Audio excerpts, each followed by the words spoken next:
Sure. Thanks so much, Renee. So happy to be with you here, with you all here again today, as this is our third month of doing STEAM Dreamers, and really excited about this panel of pre-frosh that we have who actually are team members on Reinvented. So I'm really excited to be able to get to know them myself and then have you all in the audience ask them questions so you can get to know them as well. So I will just kind of start off with just having each one of our pre-frosh just kind of introduce themselves and just talk a little bit about your major, why you selected it, and then also why you selected your university. And I'll start with you, Sniggy, first. Alrighty. So, hi, I'm Snigda, but everyone in Reinvented and everyone close to me calls me Sniggy, so that's I mean, it's really cute. I will be attending Caltech in the fall for computer science. Why I picked computer science? It's like one of the main classes that have interested me since seventh grade, and I'm gonna be talking more about it in the questions to follow. But yeah, it's been my favorite class for as long as I can remember. And the reason I chose Caltech, well, firstly, it really was my best option, and secondly, it's a really great place for someone like me who's just extremely nerdy and extremely like obsessed with academics. In that, like, I try to do 100% in all my classes, and that I'm really obsessed with them and like doing well and like doing and like talking about my classes with people. It's just like this little hub of everyone just so like into their academics. And yeah, I guess like that's the big reason that drew me to Caltech. Nice, thanks. All right, I'll go to you next, Ria. Awesome. So, hi everyone. I'm Ria. I'm going to Cornell in the fall, and I'm also planning on majoring in computer science. And the reason I picked CS is because I just really like how I can use technology and, modify it and make changes to it to build something. So it's a very hands-on type of discipline. And there's not really that much prep work needed, not that much experience needed. You just need a laptop and type a little bit of stuff, and you can have something that comes out of it. So that's what I really definitely like about CS. And in terms of Cornell, the reason that I chose Cornell was because of the atmosphere there 100%. So there were two of my close friends who went to Cornell. They're a year older than me, and they had me come visit them one day, just to talk and just to hang out. And when I went there, I instantly just loved the campus. The atmosphere there was so great. It was such a collaborative environment. And their whole setup with the College of Engineering is set up in such a way that you take classes with not only people from your major, but you're also taking classes with other people, throughout the college and the College of Engineering in general. So I really definitely like that. And their curriculum seemed very, very hands-on. So that's the reason I chose Cornell. And not to mention the campus, it's beautiful. It's a very naturey. Ithaca is really nice, and I do really enjoy the outdoors, biking, hiking, things like that. So that was an added bonus. Thanks, Ria. So I'll go to Avika next. Yes, thank you so much for having us all. My name is Avika Patel, and I will be an incoming freshman at Stanford University. No surprise, studying computer science, probably on an AI-focused track, and also adding in some management science and engineering. What got me into CS really has to be the projects. And so if you watch like my video on the Reinvented YouTube channel, I talk a ton about my projects. Like I did like a screen counter for like price in movie theaters. I did like a simulation tracking like parking garages. Like those are the things that get me excited. If anyone ever asks me anything, it's always the projects. And so you might be like kind of distracted or like not super interested in like the text-based coding, what you see in movies on a computer. And I actually don't like that either. And I'm still going into computer science. And so that's what I love computer science so much about, like robotics, satellites, all those kinds of things that are like doing stuff for the community and like actual physical projects. I just love doing that. Why Stanford actually is pretty much the same idea. You might not know, but like 40% of Stanford is actually CS students. But Stanford is not known for CS. Like it's also known for medicine and bio and like all kinds of political advocacy. And that's because CS is incorporated into so many different things. And that's why I chose Stanford, try to explore new things, maybe find a niche in computer science. So that's what I'm super excited about. Sounds good. Thanks, Avika. So last but not least, I'm going to go to Ashni.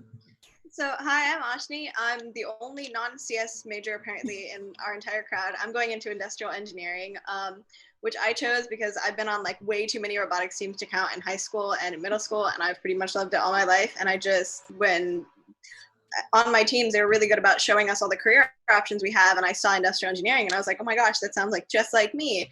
And I picked Ohio State, which is really funny because I'm born in Michigan and Michigan and Ohio are like total rivals. But once I got past the initial rivalry, they are a really nice, it's a really nice campus. They have a really good engineering program. And the like community of students within Ohio State, they're so like strong knit. Like Ohio like state people help other Ohio State people, and so I think that's what really drew me to this campus versus my other options. And that's pretty much it. I'm excited to be here. Wow, thank you guys so much. It's so just inspiring to see, you know, all of you young women just to really decide to go into a field where you don't find many women. So first, just really want to applaud you. Just, you know, it's been a long time since I've been in college.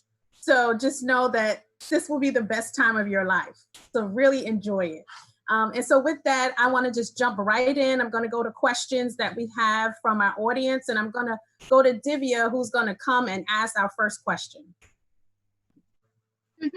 So this is to Ashni. I know that you mentioned you were on robotics teams, but what other STEAM-related extracurriculars did you do that you believe helped you in your admission process?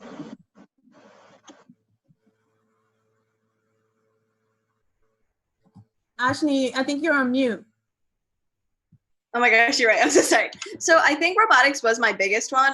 I pretty much did, like I did a lot of robotics and stuff like that. I joined our programming club for a little bit at school. I didn't really like it. I'm no programmer. I'm no CS major like the rest of you guys, but I enjoyed the hands-on building part of robotics. And I think for the most part, that was my like STEM related extracurricular, because within robotics, you get to do a lot of different parts of STEM.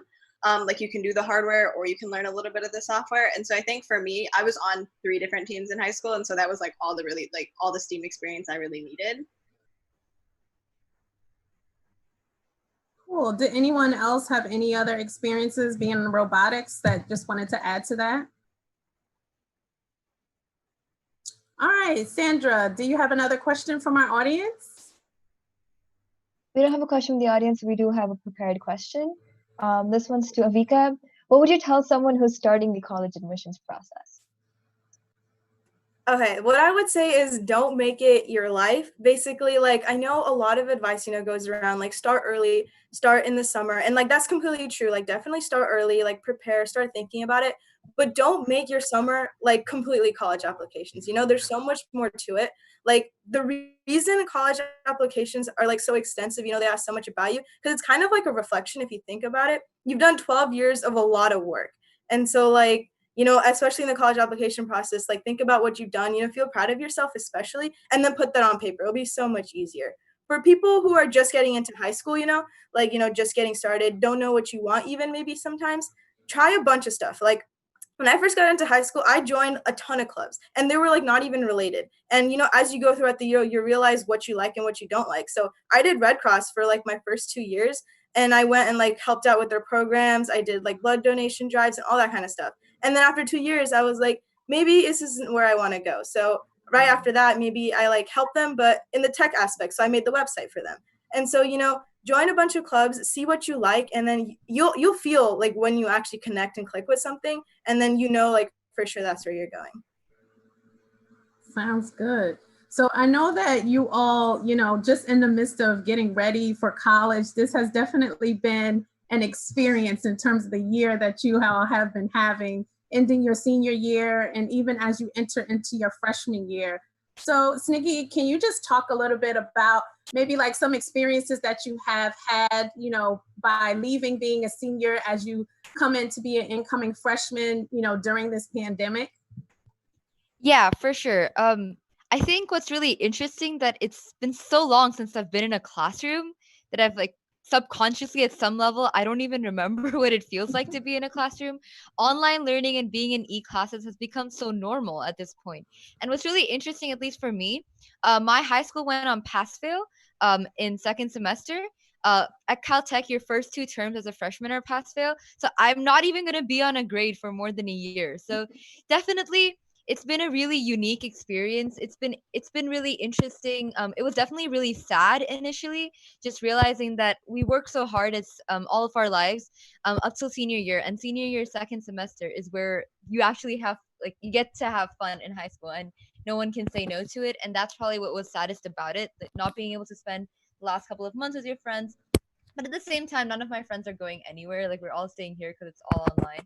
So it's definitely a very different year. It's not like the summer after senior year where you say goodbye to all your friends and cry for a few weeks and then go into a new environment. It feels like there's no change happening.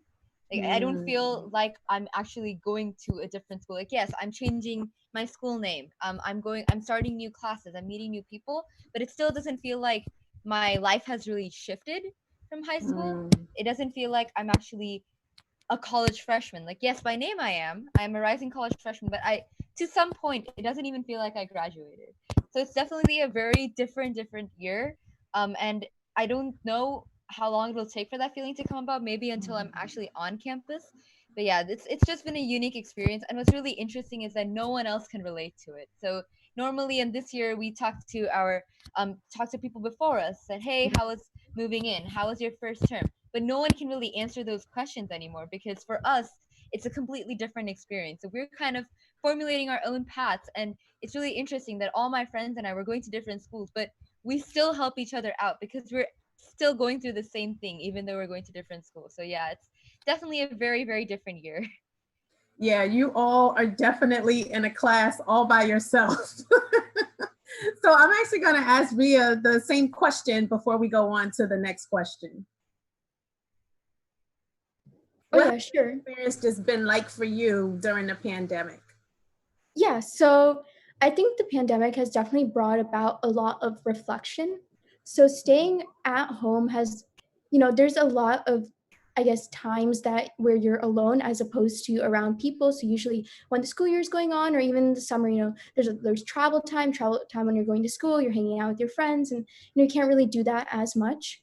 But throughout the pandemic, for me, I've actually started picking up some new hobbies that I've been kind of putting off because I just frankly didn't have enough time. For example, I've started delving a lot more into technology and a lot more into coding. Like I talked about being a computer science major before, and that was definitely something that interested me. But I really, with school going on and everything that happens, college applications, everything that happens during the school year, I didn't have as much time to dedicate to, learning new things and learning new skills. So that's something that has really, I guess, been the silver lining of this pandemic.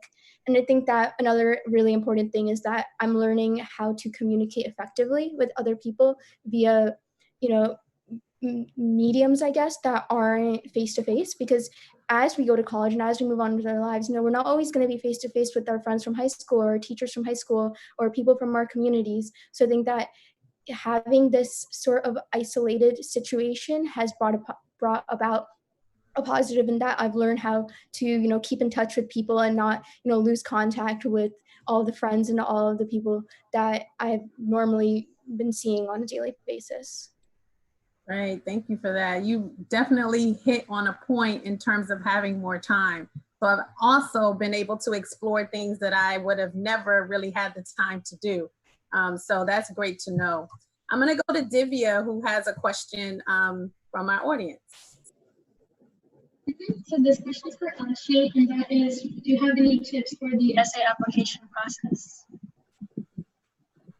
I read it this time. I do have a tip. I would say for me, the hardest part was starting. I didn't even know where to start. And so somebody told me to just free write like for maybe 10 minutes every single day. And so I didn't do it every day because I just, like Avika said, I didn't want to make my entire life college apps because it honestly just stressed me out to think about. But what I did was I had a Google Doc and I just kind of wrote about things that weren't necessarily like, that were part of me and not necessarily part of my extracurricular. So I never really talked about like, oh, I won this award and this like extracurricular. I talked about like things that made me me. And I free wrote a bunch of stuff on a Google Doc. And then eventually once I had like, I think 15 topics to choose from, I picked one and I went in, and I just started to go with it and I just started to write an essay. And I think the weird thing about college application essays is like, if your essay is good, you'll know it, like you'll feel like it's done. The first couple times I wrote my essay, like I wrote my essay on one of the topics I free wrote and I was like, I just don't like the direction this is going in. This just doesn't feel right. And so I went back and I started over, and the second time around is when I was like, oh, this is like definitely the direction I want to go. So like trust your gut when you're writing your essays. Like you can feel when like you're like that this essay is a good culmination of you. That is a great answer. Actually, Avika, I wanted to know, since you talked about that, if you could add more to that as well. Yes, for sure. So actually what I did, and I think it worked really well, I just had an empty Google Doc, like none of the essay topics or anything. And I just created like bullet points for every idea that came up, because something that's going to be really interesting is that when you're a senior, random ideas are going to pop into your head what you should include in your essay. It's like really weird because it's at the randomest time. So you're driving, you're like, oh yes. And so make a Google Doc, and then just every time you come up with an idea, throw it in, and then like, indent it, and then start like doing a draft of what your essay would be in case you actually went with it. And then like maybe by the end of a week or 2 weeks, you'll have like 15 or 20 essay ideas that just kind of popped up into your mind, and they're on paper, you have a mini outline. And then from there, read the essay questions, be like, which one can go where? Because if you like the essay topic, I feel like it's really easy to mold it around the question instead of like vice versa, because you don't want to reiterate the question. Like that's the biggest thing. If they ask about leadership, try to show it in an interesting light. Don't go straight up like I led a club, everyone leads a club. That's like kind of the mentality. So if you have something that you like really vibe with, or like you have an idea, you'll figure out how to make it work around the question. And so that's like my advice. Yeah, no, that is definitely great advice. And for all of you who are listening, getting prepared, even, as you're coming maybe into your senior year or thinking about essays, or not only just for college application, but also for scholarships. So these are really good points. And so I hope you guys are taking notes. The other thing I will say is that, I already said to you guys, like, being in college is going to be just the most exciting, the best time of your life. So really soak it up, have a great time, and enjoy it. But it is a little bit different, as, we heard from Sniggy and Ria, just talk about. But one thing I wanted to ask you again, Ria, is just, even though it is very different, what are you looking forward to the most as you enter into your freshman year? Yeah, for sure. So my situation is a little bit different because Cornell is actually in person. So I'm actually traveling to Ithaca in the fall. And a part of that, something that I'm really definitely looking forward to is just meeting a bunch of new people. My high school had 40 students in every grade. It was a very tight-knit class. We were very small. And that was great because I got to know everyone really well. But I'm looking forward to meeting new people and meeting people with different interests. So my high school was an engineering focused high school. So everyone, or mostly everyone, had some sort of interest in engineering type field. But I'd love to hear more about what other people are interested in other fields, like business, science, medicine, things like that. I'd love to make friends who are interested in other disciplines as well, because I think that really helps you expand your mindset in that way. And another thing that I'm definitely looking forward to is just college life in general, being more independent and just taking on more responsibilities as an individual. I think that, when you're home, you're with your families and you're with your siblings. So a lot of responsibilities get split up within one another. But when you're in college, you have to be responsible for yourself. And, that could be anything from like your schedule to your laundry, like there's like a bunch of stuff. But I'm definitely looking forward to just, making my own schedule and trying to be a more independent individual. Yeah, that's really going to be key, even though you're going off to college and some of you may still be home due to your university being completely virtual your first semester or so, you still want to try to at least get some independence. So some things maybe that your parents were doing for you, try to get some independence and do it on your own. If your parents were used to waking you up, you really need to try to do that on your own, because at some point you're going to have to do it. So, even though you may not be going to your university and staying in the dorm, some of those habits and things that you would have learned in terms of being independent, being on campus, you should start to try to practice those things even though you're still at home. So really great. And good luck, Ria. I mean, I think that that's a great experience for you to be able to venture out and meet new people. That's always great to do. So we have another question, and Sandra's going to ask the next question. Yep, so this is to Snigdha. What's the best way to get an internship you would really like to work on? Ooh, great question. So personally for my internship, so I did an internship after junior year, so the summer before my senior year. And the way I did mine was basically there's this program called Girls Inc. And they have a branch in my county, and they offer this program where they train you and then they outsource you to companies. So that's how I got my internship. So it's a little different. But I think that as a high school student, it's a little bit more difficult to get internships only because you have a little less experience, of course. But I think the best way a lot of times is to look into the smaller local companies and just emailing and asking and finding out if there's something for you. So the advice that I got was the worst thing a person can the worst thing a person can say to you is no. So you'll never know until you ask and until they actually respond to you. So I think the best way to get anything, internships, research, just email and ask and present yourself. If you don't see an application process, that's fine. Just go ahead and email and ask, because again, the worst things they can say is no. That's really true. And I think, Ria, you wanted to follow up on that question as well.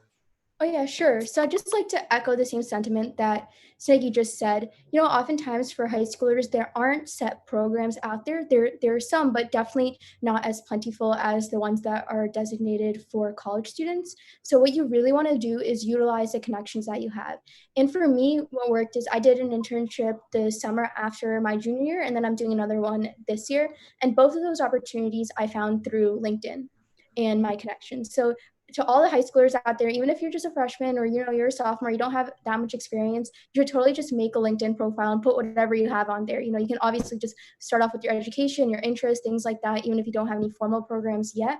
But when you have LinkedIn, just perusing through LinkedIn and browsing, you can find a lot of opportunities that not only fall on your feed, but also mutual connections that you might have with people that you're connected with. So like a friend of a friend or a friend of a friend of a friend. And don't be afraid to reach out. Just send them a message, send them an email. And I think that when you're reaching out, something that's really helped me is right off the bat, don't be like, hi, can I have an internship? Like try to show like, some interest in their company or their initiative, ask to have a chat, something like that, because a lot of times with just cold emailing or just trying to build connections with people, it's about forming those bonds. It's not about just getting what you want. So you definitely want to try to build genuine friendships there. And step one to that is just LinkedIn or asking friends of friends and things like that.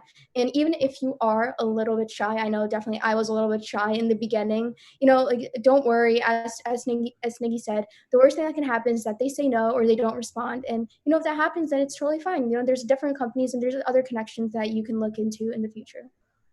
Yeah, great. Definitely great points. And one thing I'll add as well is, really step out there with internships, even if it's something you think you might not be interested in. I would say give it a try, because you just never know. It could be something that you could say, no, I don't really think that's for me. But once you get into it, you find that, it's really cool. It's something that you would have never gone into. So be a risk taker. That's another thing. This is the best time to take risks. So think about internships that maybe don't align exactly with what you want to do and try it out. So that way you can eliminate things. All these ladies here that we have on a panel, they seem to be very focused and really knowing what it was that they want to do. But if you don't really have an idea, even to this point now, you still want to try different things. And you want to do it as early as possible, right? So you don't want to wait until after you graduate from college and then figure out, I don't really like what my major was. And then once you start working, I don't really like my job. So the earlier you can try a bunch of different things and then eliminate things, the better. So thank you guys for those points about internships. I think we have another question. Sandra, did you have another question?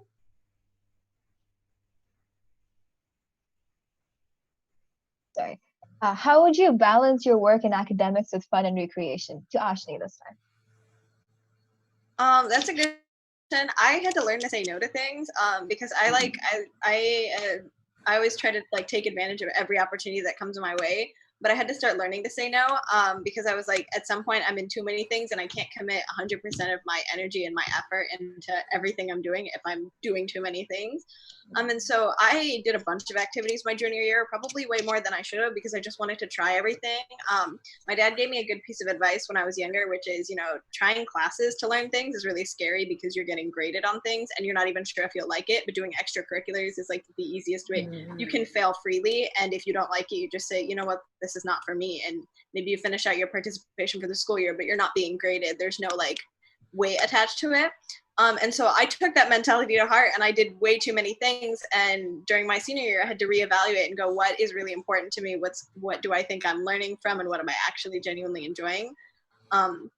And then setting aside time, I would like set aside specific times where I was like, if somebody asked me to go out during this time, no, that was my study time.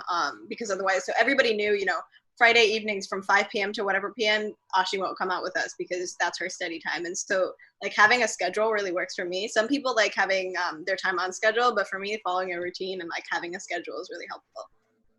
That's great. Avika, I'll ask you the same question. I think for us and kind of like our whole friend group, how it works is like once a week on the weekend, we're going to do something. And I think that's really good because you can spend the week, focusing on what you actually want to do, like extracurricular wise and like for your school, because on the weekend you're going to go out with your friends and you're going to do something. And that also like, make sure that you like during the week, you kind of work out what you need. And so even like right now during COVID, we do a lot of stuff over the summer. Like we run programs, we're doing research and all kinds of things. But we know that during the weekend, we're going to meet. And I think that's a really good way to balance work and academics with fun because you kind of, like Ashni said, you have a time when you're going to do both. And for sure, like at some point in this week, you're going to do both. And that's a good way because you don't want work and academics to take over. It's really good to have a break. It's good to spend time with people. And, the people you spend time with, you could actually combine work and fun. Like, have study sessions. We did like Zoom calls until 2 a.m. It's a thing. Like you study really late, but do it with your friends. It'll be super fun. Make study guides with each other, combine fun and work. And, if work is fun, then like there's no differentiation, So that's good. That is really cool. I mean, you're already getting adjusted to college life. And studying, that is definitely what you do in college. And you mentioned another good point I just wanted to highlight, which is working in groups. So that's really going to be important and really helpful. I will just say for me, when I went to college, I thought when I initially started that I had to do everything on my own. I was good in all my classes, valedictorian. And so I was like, I shouldn't need help. So I thought that asking for help would be a sign of like weakness. But I began to find out that being in a study group and studying with people was really helpful for me and also helpful for my study group.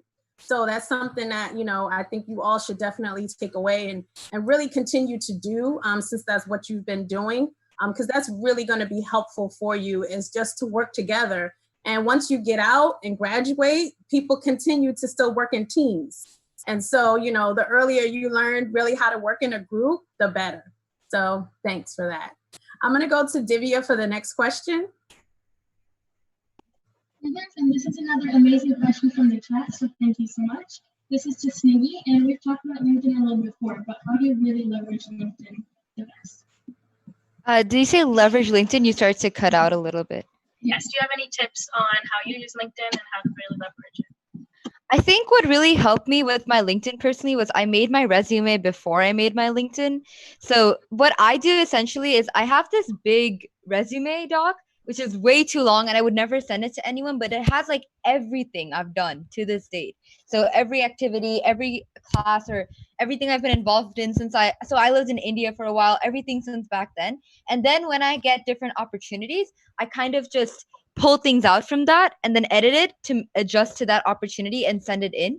So I think I treated LinkedIn as an opportunity just like that, because to me, it was like, oh, LinkedIn is a profile that I'm going to be showcasing to networking purposes to other professionals. So I should see it as, okay, so what am I using LinkedIn for? I'm using LinkedIn because one day I want to use this to possibly get a job, as Ria said, or like get an internship or connect. So I took things out of my resume that fit that description and I put them on there. So for me, for instance, a lot of the computer science extracurriculars were important because that's the kind of field I want to go into.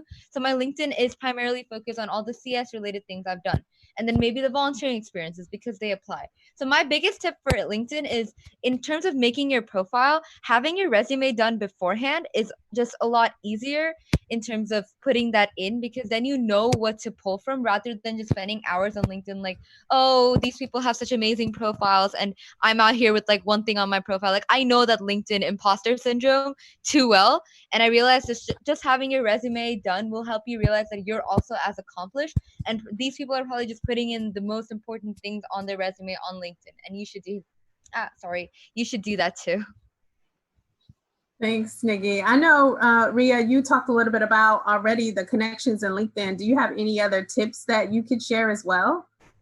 Yeah, definitely, for sure. So when you're starting out with LinkedIn, I know it can be a little bit scary almost because there's so many different sections, but my recommendation is to really sit down and fill all of the sections out. So off the top of my head, there's like a summary section at the top, where you talk about yourself. There's, your work experience, your volunteer experience, your skills, your interests.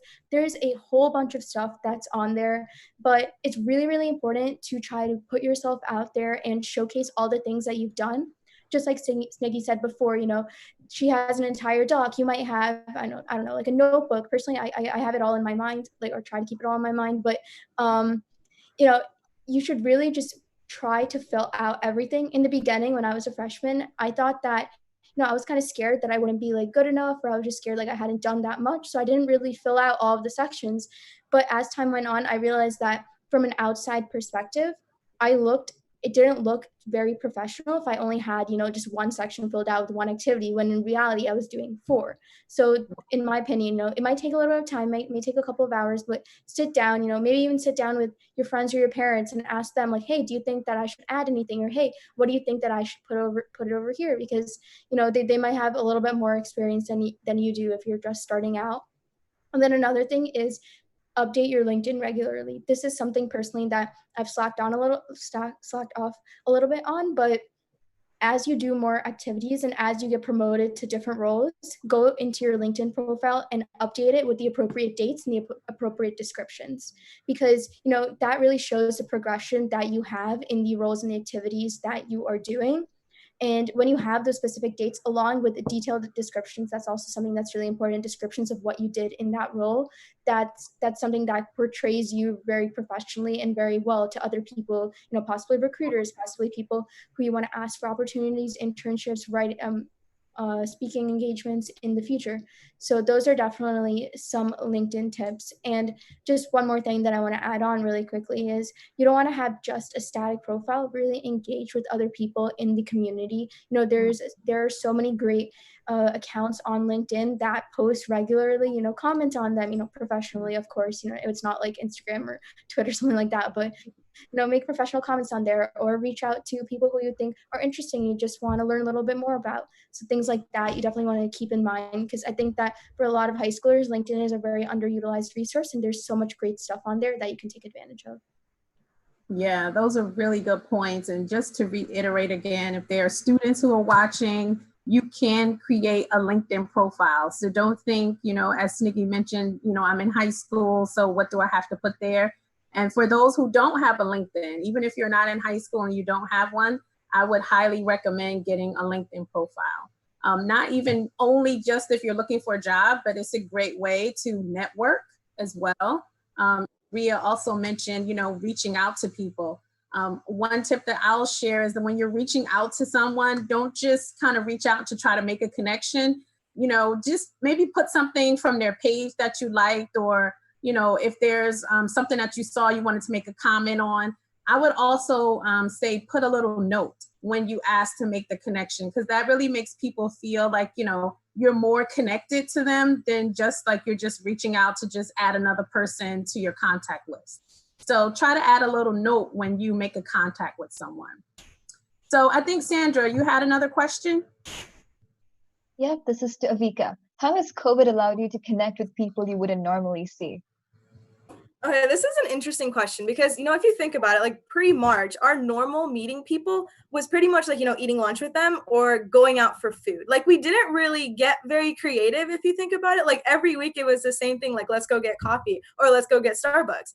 And I think as soon as COVID happened, we realized that we still got to spend time with people. Like that's not going to go away, but maybe not in the same way. So we got super creative, like we would call through Zoom, Facebook Messenger, like literally everything, FaceTime. And then we play online games. So there's so many, if you haven't heard of them, there's like Spyfall, there's Quiplash, like Drawful, Scribble.io, of course. Like there's so many different ways that we started implementing. And like at some point, every other night we'd be playing games and stuff like that. So it's something that we wouldn't normally see. Like it'd usually be like, we'd see them at lunch, that'd be like our social quota. Like we wouldn't go past that. But it's kind of cool to see like new things that we can do. We get super creative, like things that we do. We had like this little phase where we planned Zoom airlines. So like, all these kinds of weird like things that we come up with. And another thing also is I also got to connect with people I haven't talked to in a very long time. And it's because I think school and, being in school for 8 hours a day takes up so much of your time that your life seems to revolve around, the people at your school. But a lot of people, like if you connect through LinkedIn and stuff like that. So I would say, like, if you have time over the summer and like in the time, text someone, send them an old picture, and just be like, hey, you want to FaceTime or you want to call? And I did a lot of that. It's super nice, refreshing with old memories and stuff like that. And I never did that before, so I'm kind of like glad that I got the opportunity to do something like that. Really cool. Ashley, do you want to take that and answer the question as well? Yeah, so I think I definitely agree with Avika. People that I didn't necessarily talk to all the time when we were in high school, just because I didn't feel like I had time. But because everything's on Zoom now, the difference between calling somebody in California and calling somebody in Florida is very little. You're connecting the Zoom link, it's the same thing. So you get to interact with people in the same way. And then we've gotten really, really creative with like the ways we've been able to hang out. We had baking day over Zoom where we all baked the same recipe and then we all sat down and ate it together. And I think almost having this like summer off because of COVID was like the most refreshing thing ever, because otherwise I feel like all of my friends are very into, they're into research and all these opportunities, but taking a break and like stepping back and slowing down before we jump right back into all that stuff during college was super great for a lot of us, because we got to like meet friends and we got to relax a little bit for the first time. Because I feel like leading up till college apps, the closer you get to like college itself, you're like rushing more and more to do academics and like extracurriculars and all this stuff. So this was like a really, really good break for us, and it was a way for all of us to bond. That's great to hear. Yeah, I did a lot of reconnecting, even with like some of my family members who I didn't really see or talk to that much, but now having time, we began to do that more in large groups. And like you both mentioned, play different games and do different activities. So, although we've had to be all stuck in the house, there have been some good things that have, really come out of it. So I'm appreciative of being able to have a little more time and making more connections. And it sounds like you all are as well. So Divya, I'm gonna go to you for the next question. This is from the chat for Sniggy and Avika. And this is, what's your overall experience with NCWIT aspirations, and can you mentor other girls? So I cannot emphasize this enough, but if you're an aspiring girl in computer science, NCWIT is such an amazing resource. Honestly, so the way NCWIT works, at least in my experience, was that you apply for an award, and it doesn't matter what level of award you win. There's multiple levels. There's national, regional. I started with the regional award, and then I eventually got to national. But the most important thing for me about NCWIT is after you win and you get into the community, you have access to all of these amazing networking resources. There's like this Facebook group, like it's a very famous NCWIT Facebook group, and there's constantly people posting opportunities in there. And aside from that, you can also apply for a grant to conduct something called Aspire IT. So I saw someone asking about mentoring, and the way this works is you can actually create your own outreach program funded by NCWIT, and then to reach out to girls in your community and go ahead and teach them different computer science tactics. And you are the leader of this program, so you can actually evolve it however you want. So for me, I chose to teach many different topics, like from scratch to if I remember correctly, it was HTML, Raspberry Pi, a bunch of different concepts to middle school girls. I know a peer who did robotics. So it's really, really amazing the amount of resources this one award can take you to. And I really encourage apply as early as you can. So I think Avika will talk more about this, but you can actually apply starting freshman year of high school, and you can keep applying every year to get I guess like higher levels if you're interested in that, or just keep applying. But once you apply and once you get any award, you're in the community and you can use these resources. So yeah, NCWIT has definitely opened so many doors for me. So I cannot emphasize it enough. Even if you're into a little bit of coding, like yeah, you've like made like a few programs in the past before, or you're like into graphic design, anything that has to do with tech, I really encourage going for NCWIT and the NCWIT award. Yep, actually exactly the same. And so NCWIT, like if you don't know what it stands for, it's the like National Center for Women and Information Technology. So it's like women and information technology. So IT is not just CS. And just like Sniggy said, like if you're interested in engineering or anything to do with like even the possibilities of tech, you can apply. Like the qualifications for getting an award aren't to have like a full profile of stuff you've done. It's actually just to show interest in technology. And so that means even if you're like a biology student who likes prosthetics or can see a future with tech in prosthetics, like that is something that also makes you eligible for NC WIT. And so don't like consider this in the back of your mind because you're not like a CS student. Like it's literally for everyone. You get an email, like I think at least once or twice a month, that just is like a bunch of resources like hackathons, scholarships, job opportunities, all kinds of things. And that's even if you are just like a rising star, which is like even like an honorable mention in the regional level, like that's something that you get for just having some sort of recognition. And you don't have to be a national winner to get all of these things, like Sniggy said. There's so much to use. Like it's insane. The Facebook group is amazing. Aspire IT is amazing. Like even if you didn't understand anything Sniggy and I said, just search up NC WIT and apply. Literally, I think applications open in like the beginning of August. So I say do it for sure. You're not gonna regret it. Well, I don't know about you guys, but Sniggy and Avika got me excited. I'm going to go check it out and see what it's all about. So I hope that you can really feel their passion about NC WIT.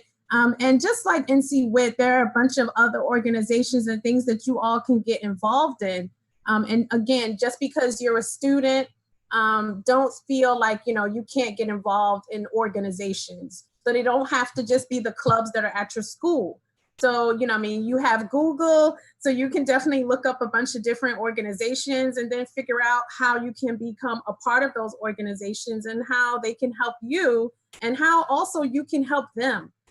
Because there are definitely skills and things that you have to offer and you can bring to the table. So never just underestimate, what you have to offer. So, thank you, Sniggy and Avika, because that was, I think, really important for people to really hear just about the opportunities that are available in organizations, not just for, people think, once you maybe get into college and once you graduate and you start working, but the opportunities that are available for students. So I'll go to Divya for the next question. Sure, this is for Ria, and this is how were you able to build your extracurriculars and stay involved during the COVID-19 quarantine? Yeah, so I can speak a little bit about that. A lot of my extracurriculars were actually online, or they were already online for the most part. So there wasn't that much of a shift that I had to do. One of the biggest things that I've been involved with since my junior year is Reinvented Magazine. So that's a totally virtual organization where all of us are from different parts of the United States. So even though that there was the COVID situation, I was still able to contribute to Reinvented Magazine just the same, if not more, because I had more time. Another extracurricular that I'm also part of is there's a nonprofit called Junior Achievement. So this nonprofit basically just has career readiness programs for students from elementary school all the way through high school. And I was part of this thing called the Next Gen Tech Series, which is where we basically hosted hackathons, we hosted like workshops, we hosted events to spread the word about technology to all students of all ages, middle school through high school. So even though we couldn't host those in person, even through because of the COVID situation, we were able to transition that into an online type of environment. And I think that even if you're not able to do a lot of extracurriculars that you would do usually in person, such as maybe like if you're on a sports team, something like that, maybe if you're like on a quiz bowl team or some type of like event that you have to be in person, maybe even Model UN, there are definitely other things that you can look into with those similar interests and those similar types of programs that are completely online. Or if there isn't, a specific program, feel free to create your own, get a bunch of friends together, get a bunch of people in your community together and try to organize something that interests you. Great, thanks, Ria. I just wanted to go back really quickly to the NC WIT and just say that, although Sniggy and Avika talked about, students applying, that this is something that educators and college students can apply for and, benefit from as well. So, make sure that, you take the opportunity to apply and, just all of the benefits that are included, really soak them up. And so it goes from students to teachers, to college students, even to, women who are working already in industry. So at no matter what level, you can take advantage and apply for these different opportunities. So I'll go to Sandra for the next question. Okay, so the next question is, how were you able to show your personality through your application? And this is to Ria. Sure, I got it. So my personality really was showcased in my essay. So I know a lot of the Reinvented team members probably know this, but my common application essay was about how I make lasagna. It was not academically related at all. It was not related to any of my extracurriculars. It was just about something that I really like to do, which is cooking. That's something that I do in my free time. It's not something I'm going to write on my resume like professional, chef or anything like that, but it's something that has been of interest to me, and that's where I was able to really showcase my love for cooking and the things that I love in my essays. And I think that that's something that everyone out there can do. If you're writing your common application essay, or even if you're writing some school specific essays, you don't have to necessarily talk about everything that's on your resume. That you're going to already talk about that in your on the common application or whatever portal that you use. You're going to list out all your extracurriculars. You're going to talk about that. Maybe there's some specific essays that ask about that, but the ones that ask about you, they're asking about your personality, and they're asking about things that you're interested in, not the accomplishments that you have on paper. So that's something that you can definitely keep in mind. And then another thing is, for me, I had a very common theme throughout the activities that I did. So even if they weren't exactly academic related, a lot of my activities were outreach related. So things that help spread the word about topics that I was passionate about. So in my opinion, my personality really, was able to shine over there because there was a common thread between all of these different activities. So some of my activities were, like coding related, some were like Model UN, but the common thread between all of those, or the common theme over there, was just spreading the word about topics that I really like and educating others. So that's definitely another way that you can showcase what interests you. That's a really good point, Ria. And I'll say that I sat on the admissions team at NJIT, and really good point is that, when you are writing your essay, they definitely really want to see your personality. So, it does not have to be academic. Again, just to reiterate what Ria said, they want to see you and how they feel like you're going to show up. So you can write about anything as long as you make it very personal to you and you really let your personality really shine through. Because I think oftentimes people think because you're applying for, college, or you're applying for an essay for a particular topic, that you have to write only about that particular thing. But you definitely have the freedom, and that's actually what they're looking for, because they can see your academics with your SATs, with your GPA, with even some of your extracurricular activities. But to show something that they can't see that may be completely different in your essay is a great way to go, because they can say, oh, this young woman is very well-rounded, and not only is she, serious and concentrated and focused on her academics, but she loves to do this other thing. So that's a great point for all of you out there who, have to write essays, no matter what it's about. Make sure that you try to let your personality really shine through. All right, I'll go to Sandra for the next question. Okay. I'm so sorry. Okay. Oh. No, All right, I'll go to the next question then. So this is one of our prepared questions. How did you manage your time in the last few months before the application deadlines? And did you apply early decision or early action? And this is to Snigdha. Alrighty. Okay, so I was one of those few people one of those people who started really early just because I was like super stressed out. So basically, last few months, I would say my senior year fall was kind of like what Ashni's junior year was like, in that I just started doing way too many things. And it was mostly because I was a little late with my SAT testing, in that I wanted to take it one more time. I wanted to perfect. It was part of that application stress, I wanted to make everything as perfect as I could.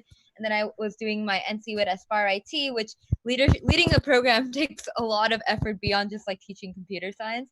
So the last few months for me, it was more stressful because of what I was doing rather than just college applications, because I started really early. So I actually had my essays ready for the most part, but I did make a lot of last minute decisions. For example, there was this one school I wanted to apply to, and I randomly wanted to apply early, and the deadline was in 15 days. And because I was planning to apply regular, the normal deadline was in January, so I didn't have a single essay ready. So I think I will say the biggest advice with the last few months is be prepared for change, because there will be colleges you come across really last minute, or there will be application deadlines that you come across that maybe you didn't account for because you're so busy, and you will have to make changes. So there's that to keep out for. I applied to a lot of schools early. I actually didn't apply to Caltech early, so that's why I think Ria might be the better resource on this, because she did apply ED and she stuck to that school.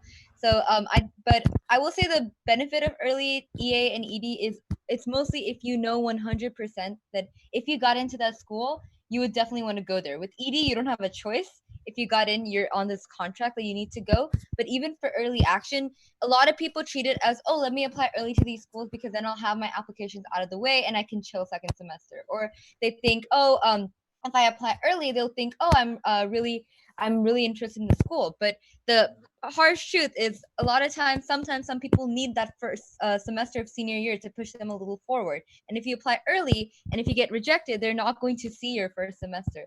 So I think only apply EA and ED if you know for sure if you got in, that is the school that you'd want to go to. Even for early action, if you're applying to 5 schools, it's like if you got into any one, you'd want to go there. And B, if you know that by that time, so because they won't see your senior year grades at all, if before senior year you know that you're ready, you have everything you need to apply, and you know that your profile is ready to go, those are the only 2 cases in which you should go for EA and ED. Thanks, Nikki. So I'll go to you, Ria, so you can talk about your experience in applying early decision. Yeah, sure. So I applied to Cornell early decision because, as Nikki said, that I 100% knew that that was the school that I wanted to go to. Like when I went there, I visually felt like I just fit in. I just thought that that was the school for me, and that's the reason that I applied early decision. And part of that was also, although I did apply early decision, I finished all of my other applications as well. So I applied to 14 schools and I finished all the applications for them, all the essays, just in case. And a big part of that for me was just I wanted to get it out of the way. I felt that by the end of junior year, I didn't think that my first semester of senior year, in terms of grades or extracurriculars, I didn't think that it would shift my application in a positive or negative way majorly. So I thought that at the end of junior year, what I did, I was happy with it. I was content, and I just wanted to, I don't want to use the word get it over with, but I kind of just wanted to showcase what I had done at that point. And I thought that that was enough to portray myself. So that's the reason that I applied early, and then I did a couple of early action schools, whichever ones were allowed, because I know some places have restricted early action, so you can only apply to that one place and not others, things like that. So that's definitely something that that happened to me. And another thing was I wrote all of my essays kind of at random hours. So when I wrote my essay about lasagna, it was literally I'm pretty sure it was a midnight or 2 a.m. something. It was just I was just sitting at my desk, and I just kind of wrote it for fun. I kind of I'm not the most, I guess, I don't write for fun, but it was just as a joke, kind of oh, let me just try to put something on paper just to see how this turns out.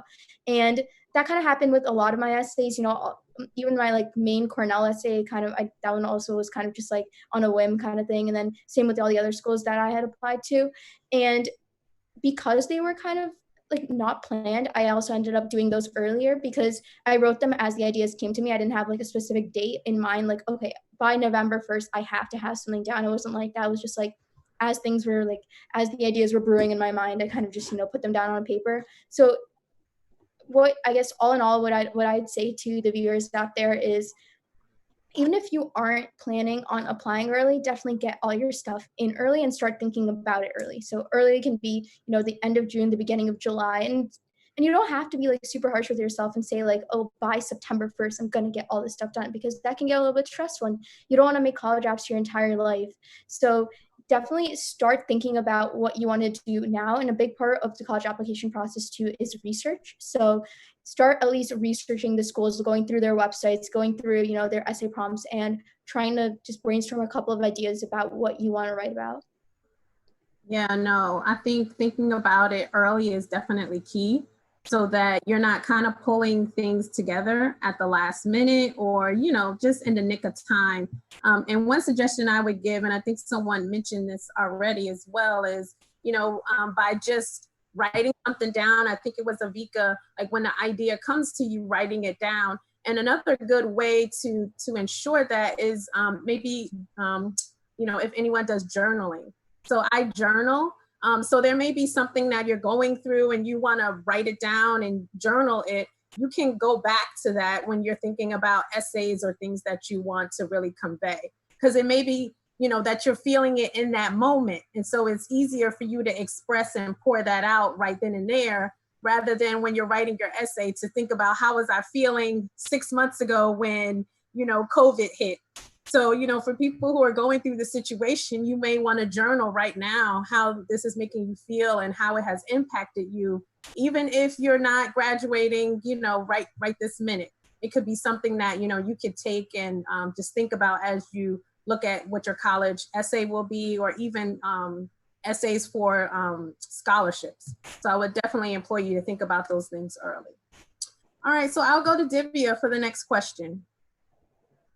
And we'll go to Ashni, and the question is, what is missing in reinventing the school system?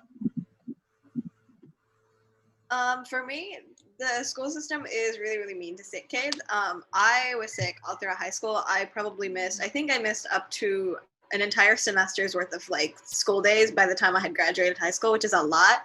And trying to make up work and trying to communicate with your teachers when a lot of the stuff requires you to be in person right now is really, really difficult.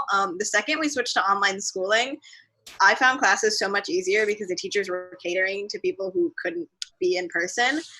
Because originally our school system had allowed for a couple people to be absent if you were worried about the risk. And so I was immediately out of school, and because teachers were making it easier for people to not necessarily be face-to-face in class, it was a lot easier to quickly get good grades and stuff like that. Because I used to miss every other week of school.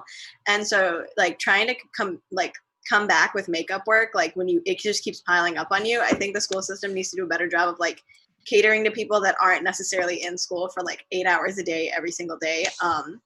I would miss quizzes that teachers would just have policies that if you miss the quiz, you just can't make it up, which sucks for people who can't attend school every day. So I think my biggest problem with the school system is that they don't really cater to a wide range of people. But I think with all the COVID stuff, hopefully they'll do a lot more online schooling and stuff for people who can't necessarily attend school. Thanks, Ashni. I think Sniggy, you wanted to follow up to this question as well. Yeah, I think mine is a little bit more general, but to me, so one thing that I've always been a little upset about is basically the fact that it's no secret computer science doesn't have the most diversity yet, and it's a goal that all of us are working towards. But I've really been, in the last couple of, years, I've been thinking about why this issue arises, and I really think it's because all of us get introduced to computer science at way different ages, and it really depends on what district we come from and the resources we get. So for example, from a young age, we're all exposed to English, math, history. So by the time we get to high school, these kind of present themselves as natural choices. But for me, for instance, I was introduced to computer science a lot younger. So when it was time to pick something that I wanted to pursue, it was just very natural for me. But for someone who got introduced to computer science in probably just junior year, or even I've met people who are going into computer science and then they go into their freshman year of college and that's the first time they code. So I think that for me personally, what's missing in the school system is really this. So computer science, in my opinion, in the 21st century should not be an elective anymore, as especially now more and more coding becomes a more necessary skill to have rather than an entire different talent. So I think computer science should be introduced a lot earlier and in every district, and I think that's a goal we should all have, to work towards getting the resources to all these districts, because the earlier you get computer science exposure, that increases your chances of picking it when it comes the time to pick, which can increase diversity because more people will be likely to pick the major. Thank you. That's a really great point. I definitely think we need a lot of this technology in the schools earlier. So as we all come to a close, I just want to, since you're all reinvented team members, on different teams, I just want to ask you one word that you can say to really describe your experience being a part of Reinvented Magazine. And I'll start with Avika. Okay, so my answer to this is actually going to be popped off with a hyphen, so it's one word, and it's in so many ways, because I started at I think July or August of last year, And I joined as a regular creative staff member. And, everyone was working with the layout. We're making a magazine that's like being sent to a bunch of countries and like a bunch of states, actually all 50 states at this point. And so like, that's my first sense of, oh, wow, I'm a part of a team that's doing so many cool things. And so then over the years, we added merchandise. So we have a sticker pack, we have a whole clothing line. And every time I see these things, my first reaction is, oh my gosh, she popped up. And so that's what I would say. My whole experience is super amazing. I love seeing all the work people do, all the passions people have. It's like inspiring, honestly, every day. Great. Ria? I guess mine's kind of 2 words, but also one. So first off, the entire team is so inspiring. Working internally with all of you and then all the other team members has been such a great experience because, as I mentioned before, my high school is very small and there's only 40 students. So oftentimes when we're working with people, we're working with the same group of people for the last, 4 years. It's been so great having this team of over 80 members now. Everyone's super inspiring, super motivating. And another thing is that I work directly with the social media. So I love seeing the impact that our magazines have. So a lot of times we get very positive messages in our DMs and we get, nice comments on our posts. And that's something that's definitely like really inspires and motivates me. Like the work that we're all doing has a direct impact on women and girls all around the globe. And I think it's really nice to see that firsthand. Cool. Ashley?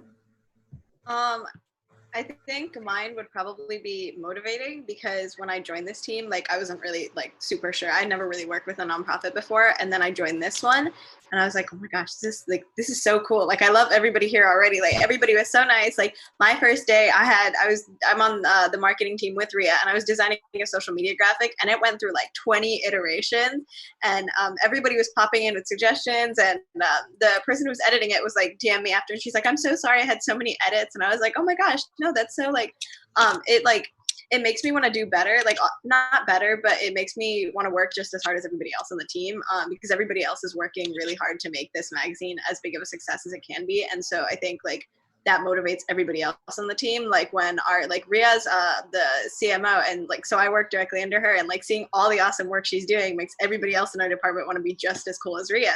And so I think motivating is definitely my word. Great. And Sniggy? I'm going to try to say something that everyone else hasn't said because you guys just stole everything. But I'm going to say satisfying. So I'm on operations and I work a lot of back end for events like this. And it's really funny being on this channel because I've actually helped a lot with the back end of Steam Dreamers. So like video editing and setting up the website and then editing the Recognizing Reinventors video. And I say satisfying because when you work logistics, it's a lot of like little mini details for every event. And it's always this. So I work under Renee, who's our COO, and she might be able to attest to this too. It's just a lot of nervousness because you're like, oh, there's so many details for this one event that so many people are watching and engaged in. And okay, what if something goes wrong? What if like we've all been putting so much work in it? And when it comes together and it all works out fine and everyone loves it, that's probably the most satisfying moment that you could have. It's like when your code finally compiles, for those of you in computer science.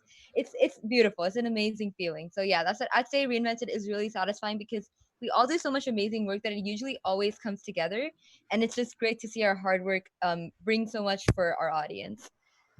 Well, thank you all. This has been a great panel, I will say. Just getting to know more about all of you wonderful young women. I would say the future, we're definitely in great hands. Just seeing all of your confidence and all of your skills and everything, even at the point when I was going to college, I wasn't this confident. And so I definitely applaud you all for, stepping into this wonderful world of STEM, and being a woman to do it is not an easy thing, but I know that you all can definitely do it. And so I'm excited. I'm excited to also be a part of the team as I watch you all and just look at all of the amazing things that you all are doing. So it definitely keeps me reinvigorated, even going to my job every day. And I will come in and say, do you know these high school students are doing this and we're spending all this time doing that? Like they could have did this, in a couple of days. So just to know that your work is really definitely appreciated and, you're doing a great job. So I just want to make sure that you all know that. And to you, Sandra, and you, Divya, as well, as you start to come up and you get into the point where you're going to be where our panelists are, just know that the work that you're doing is definitely appreciated and, you're really working hard. And so with that, I will say thank you all, but don't forget to please subscribe to our YouTube channel and make sure that you're able to see all of the wonderful videos that we have of our panelists, the panelists we have here, as well as some of our previous panelists. And, you know, we just want to thank you again for joining us. And don't forget to come back next month when we will have a new set of panelists for August. So thank you and take care.